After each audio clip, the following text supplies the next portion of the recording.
Well, hello and welcome.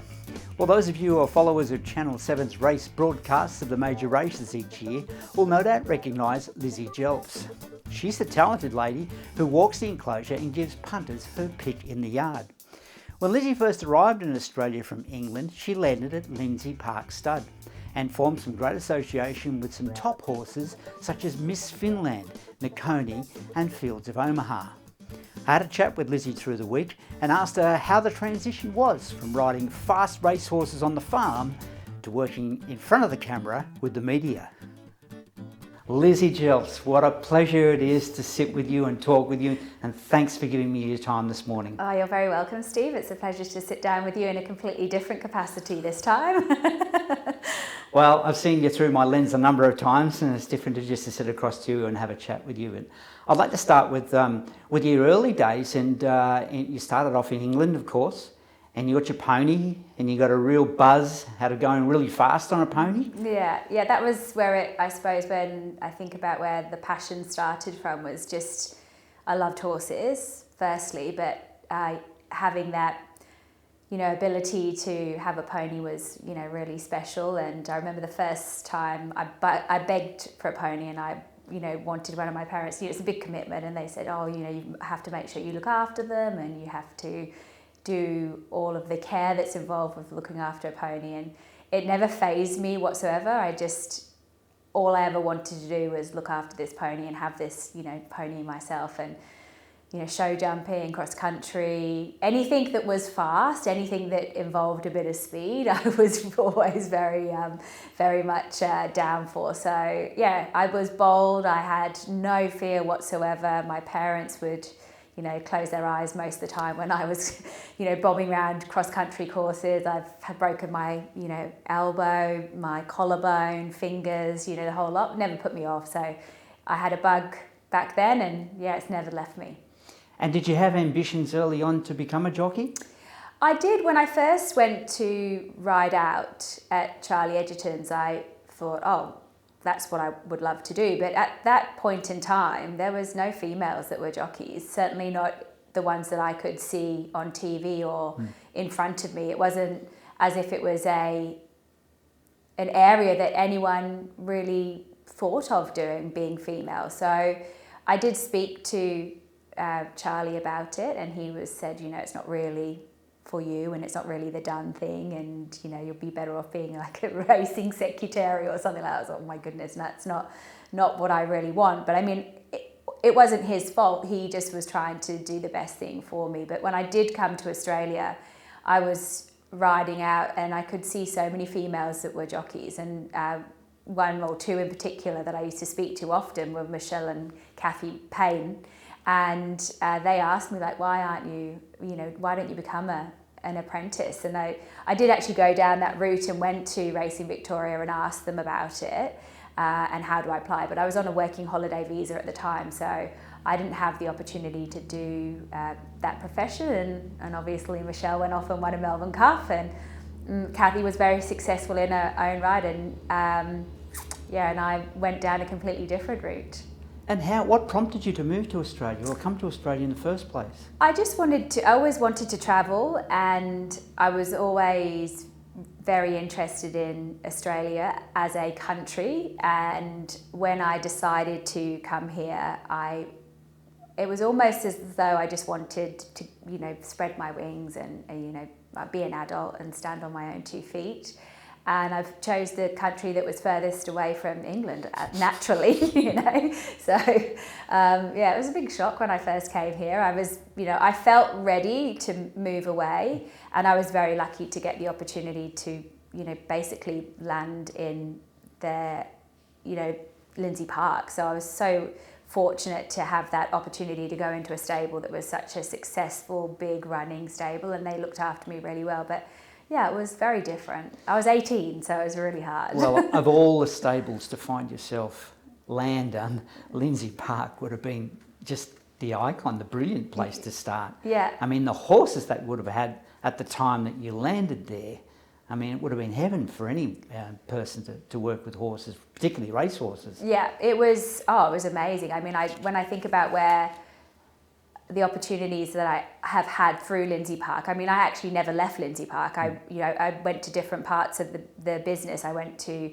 Melbourne, and then I ran the Sydney stable as well, and I got to travel all around the world with their horses. So it was the greatest opportunity. And David and Prue were in Hong Kong at the time as well. So the kids were very young, and there wasn't, and there wasn't Ben, there wasn't the twins, Sophie. They weren't involved in the business like they are now. So I had quite a lot of opportunities, not having any commitments myself. No, I didn't have to go to family Christmas, so I would always be there to, go away if horses needed to go to the Gold Coast, or there was never anything stopping me. I was always very much focused on my job, and every opportunity that I was given many of those.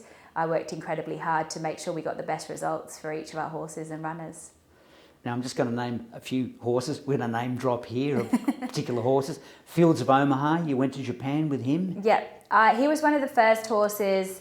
Well, actually, a lot of people don't know this, but one of the first horses I ever rode at Lindsay Park when I first started was a horse called Elegant Fashion, who ended up winning a Hong Kong derby for David Hayes. And her breeding, they often would just have the breeding until they were named. And she was Dane Win Wiley Trick. And I remember her name, and she was this beautiful chestnut filly, and no one at that point in time, was very early on in her preparation, so no one really knew how good she was or how talented she was. So they popped me on her. She was probably put me on her because she was one of the quietest ones. And we used to go from Raceside at Lindsay Park to Collinggrove, where we used to gallop them. And it's quite a long way. I don't know how many kilometres it is, but I was relatively fresh off of the plane, pretty unfit, very small. And I just remember leaving Raceside, and off we went to trot all the way. We used to do lanes and head up to Collinggrove. And by the time I got to the bottom of Collinggrove, I was exhausted. I had lactic acid running through my arms, my legs. My mind was completely blown. I didn't know where I was. And they said, you've got to go 5 home 2, which I had no idea what that was either, up Collinggrove. And then you turn around and you go and speak to the trainers. Anyway, by the time I got to the start of the gallop, I basically just bolted all the way up the top, stopped at the top of the brush fence, turned round, went back to the hut, where I was greeted by all the, Tony McAvoy. I think even David was there at the time. And they asked me what I thought of her, and I said, she's the fastest horse I've ever ridden. And so from that day on, they always laughed at me because I had big rosy cheeks at that time, and I just completely didn't handle anything that was thrown at me. But I got fitter, and then I got the opportunity to ride better horses and actually have an understanding how they were going. And that's how I ended up riding Fields of Omar. I used to go up to Euroa and ride him, before Euroa was what it is now, and used to ride him work because I was the lightest there. He was quiet, and he'd had a tendon injury before, and I used to ride him every day. And so my first time watching a horse that I'd worked closely with for a very long time win a major like the Cox Plate was something that absolutely blew my mind. So that was the moment, I think, when I said, well, Mum, I don't think I'm going to come back for a while. So you've been associated with some other great horses. Of course, you were associated with Miss Finland, who went on to win a Golden Slipper Stakes. Yeah, she was an amazing horse, and that was an unbelievable part of even my career and obviously Dave's career and resume, because he'd won so many Blue Diamonds, but that Golden Slipper had really eluded him, and he even won the diamond that year with Nadim, and she had run a placing.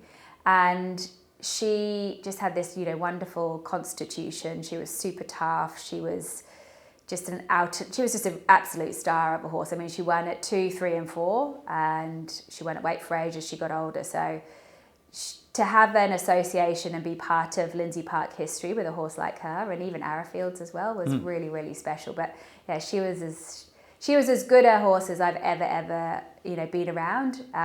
Golden Slipper as a 2-year-old and win an Oaks in the same calendar year, and actually not really be a stayer, just shows how amazing she was. And then you got to go back to Ascot with Nakoni. So that would have been a thrill to come to Australia, Yeah. to get an association with Lindsay Park, to work with so many good horses, and then get to travel back to your home country for the Ascot Carnival. Yeah, what a thrill. It was such a thrill and really proud moment. I remember thinking to myself, like, oh, I could never envisage this would happen, but it has. And yeah, it's hard to put into words when you have that full circle moment and you get the opportunity. You know, I left as a baby-faced 18-year-old and arrived back, traveling with one of our best sprinters at the time, and he's turned out to be a wonderful sire as well. And I even had a bit of a moment when I saw Nature Strip win, because I thought to myself, that's something that we weren't able to do with Nakoni, but one of his sons has now gone and won at Royal Ascot, flying the flag for the Australians. So very, very special. So Lindsay Park's winds up, and David suggested to you that you might be better or move on to a career in the media. How did you feel about that? Well, what happened was I had the girls, and then I still worked for him when I had Bella and Zara, and I just decided I was going to go back to Sydney. And I actually had come back to Sydney and we were looking after some horses for David, and he said, oh, there's a job going at this new channel, racing.com, you should give it a go. And I said, I just remember being we were on our way back from Rosehill Trials, and I remember being in the car and I was thinking, oh, I don't know, I'm not sure, and he's like, you should, you'd be perfect for it. And then I remember my husband Ryan saying to me, yep, she'll do it, like he was on speaker phone, and he said, yep, she'll do it. And basically I jumped on a plane, and a couple of days later went and met a couple of the guys at racing.com. And I think the following Wednesday I went to Geelong with a guy called Todd Gucci, who was the EP at the time. And he said, oh, we'll ease you into it, we'll just give you a bit of time. And I think a week later I was on air at Sandown talking about horses in the mounting yard. And then that's it. That's been my job ever since. But it couldn't have been an easy transition from riding racehorses at Lindsay Park to suddenly thrust in front of a camera. And so there would have been a number of media skills you would have had to have picked up along the way. I didn't really have a huge amount of training at all. I just remember Scott Perrin was in charge of racing.com at the time, and he just said to me, we want someone who can look at the horses, who can tell us what they look like in the yard, but can do it in a succinct way. And he said the best person who does it is Jenny Chapman. So we don't want you to be the match of Jenny, but we want you to get an idea of who does it well, and Jenny does it really well. So I remember watching Jenny and listening to her, and when she would talk about a horse and a characteristic or what she liked, and I just remember thinking I could see what she was talking about. So I used, almost her formula and made it into my voice and what I see every day. The other thing, I was talking to someone the other day about your job and others, and Francesca Comani, and you must also need to be diplomatic, of course, when you've got a horse in the race that probably shouldn't be there, and rather than be brutally honest about the horse's chances, you kind of like to be diplomatic so that you don't offend the trainer and the owners of that horse as well. Yeah, I think no one's ever mentioned that to me, and I think it is very much something that I'm mindful of, because there's a lot of work that goes in behind the scenes, and I know that people say, oh, you should be brutally honest, or you should be, you should say it's got no chance, or, there's ways of saying that a horse is, not the right fit for this race in particular, or there's a way that you can use your words, and I'm very mindful of that, because I've been in the position of those trainers and those strappers and those owners as well, and I know what it's like to do your best every day and it not quite work out. But I hardly ever see horses not look well when they go to the races. I think it's a really high standard across the board, across the country. And I've been to a lot of race meetings. It's just sometimes the horse is not in the right race, as you mentioned, or drawn a really awkward gait. So you have to just be very, like you said, very diplomatic with your words, but also, you know, I've been in a lot of tricky situations as well where I'm trying to not really tell people exactly what's going on because they can see visually what's going on TV. And I'm not use my words, mix them in any way. So there's lots of different situations that I've had a giggle about and more serious ones. So yeah, I've had to have a way with words for sure. And on a big race day, when you're walking alongside these horses and you know you're on national television, you must feel a bit of pressure when you're giving a commentary on each horse in the yard. Yeah, you feel like you just want to make them the hero. That's how I feel. I'm in the shot for a moment, but I often say to my Steadicam, I'm like, you know, I step behind him, and so then they will show the horse in full, and then that's when I sort of get into a bit of a flow, and then sometimes I need to hurry up and wrap it up because I'm just in awe of these, you know, horses, and I could talk for, you know, probably much longer than I meant to talk about them. But you do feel pressure. I mean, when I first started, I had to prove myself. I had to show the viewers and the punters that my knowledge was not just fluff, you know, and I wanted to make that role a really important role. I felt like that role, the yard role, had always been just, you know, someone would go in and it's not respected. That role is a really, really important role, especially for people who are not able to go to the races. They want to know how a horse looks, and that's honestly what I say is how they look, how they parade. I try and give my opinion, but at the end of the day, all I can do is give the information, and it's up to, you know, whoever's at home, whoever's having a bet, whoever wants to listen to me, whether they take my advice or not. And when you find a long-priced winner that you've said is the pick in the yard, it must feel like you won the lotto. Yeah, it does. It really does. You get such a buzz out of it, especially if you had a couple of dollars on it yourself. But yeah, it's a huge buzz. I mean, I actually when I first picked my first big prize winner, I didn't realise all the fuss was going to be about. Yeah. And then you become quite, you know, addicted to doing it, and then you start honing your craft and really finding the differences between that the market may have missed a horse. And you know, to be really honest with you, like my role now is a lot harder because I'm across so many different venues with Channel 7, whereas when I was at Sky, I was across most horses that were racing in a metropolitan meeting on a Wednesday and a Saturday. Yeah. And I went to trials often, and I was across a lot of horses' physicalities. So I was really fortunate. I had such an edge over, you know, a lot of other people, I suppose. But it's the role that I do now is, you know, I still can see when a horse looks great, and I still have, you know, history on a lot of the horses that are racing today. So when the big carnivals come around, and you probably know which horses are going to be appearing in which races, is there a couple of horses that stand out that you know that when they walk into the yard, you expect them to look a certain way, and because you've seen them before and you go, I can't wait to see what Nature Strip might look like today? Yeah, you definitely, you build, that's the whole point of the yard job, is you build profiles on each of the horses, and you know when they're looking the best. And that's when you have an edge, because you can see how much they've developed or how much they have come on, or if they haven't come on at all, or if they're a bit backwards from previous preparations. A good example is maybe 2-year-olds into their 3-year-old year. And then another example is when they're a spring 3-year-old into their autumn 3-year-old. I think that's a really big growing phase.